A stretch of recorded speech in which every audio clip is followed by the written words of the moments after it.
हरिओम आत्मी भक्तजनों सप्रेम जय श्री हरि। ओम ऐम ओम जय मां सरस्वती।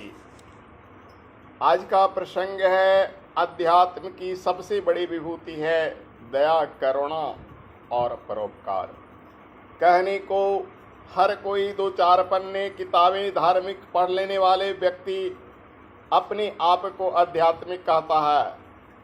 घंटी डुला लेने वाले, माला जप लेने वाले, पूजा पाठ कर लेने वाले हर कोई व्यक्ति अपने को आध्यात्मिक कहता है। लेकिन जिसके पास न दया है, न करुणा है, न परोपकार है, वो आध्यात्मिक व्यक्ति हो ही नहीं सकता है।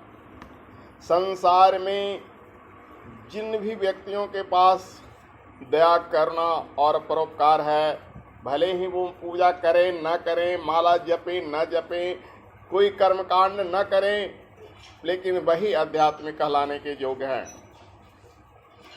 भगवान बुद्ध करुणा के अवतार थे।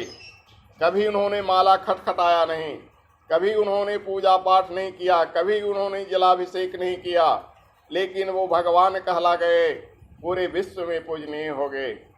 ईसा मसीह करुणा के अवतार थे। मनुष्यों के प्रति उनके हृदय में करुणा लबालब भर आई थी। यहाँ तक कि जिसने उनको सूली पर टांग दिया था, उसके लिए भी उनके हृदय में क्षमा की भावना थी।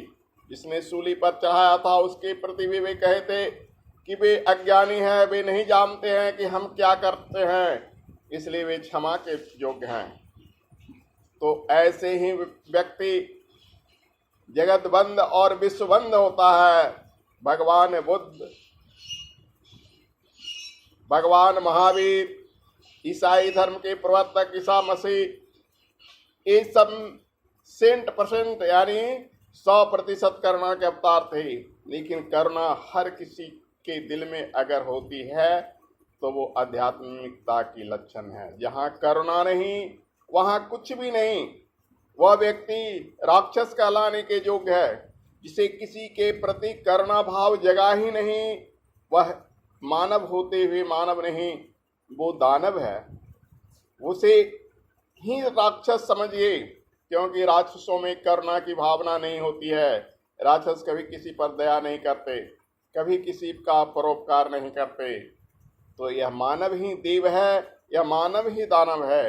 जिन मानवों में दया, करुणा और परोपकार की भावना हो, उस मानव को हम देव समझ सकते हैं। जिन मानवों में दया, करुणा और परोपकार की भावना न हो, उसे हम राक्षस कह सकते हैं।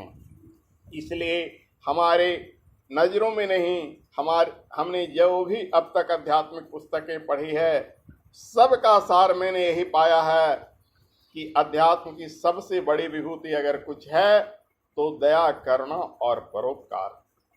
जो किसी को देखकर किसी के प्रति दया नहीं करता, वह मानव नहीं। जो किसी की कष्ट संवेदना देखकर करुणा नहीं दर्शाता, उसके हृदय में करुणा की भाव नहीं जागती। कोई रोगी है, कराह रहा है, कोई कष्ट में छटपटा रहा है, वो अपने आप में मग्न है, वो उसको हम आध्यात्मिक कह नहीं सकते। परोपकार की भावना कहते हैं दूसरों को भलाई करना। इसके विषय में मानव ही नहीं, जड़ चेतन भी परोपकार से लबालब भरे हैं। इसका प्रमाण है हमारे शास्त्रों का यह श्लोक, पिबन्ति नद्या स्वयमेव नाम्भा स्वयं न खादन्ति फलानि वृक्षा नादन्ति सस्यं खलु वारिवाः परोपकाराय सतां विभूते। पिबन्ति नद्या, नदी अपना जल नहीं पीती।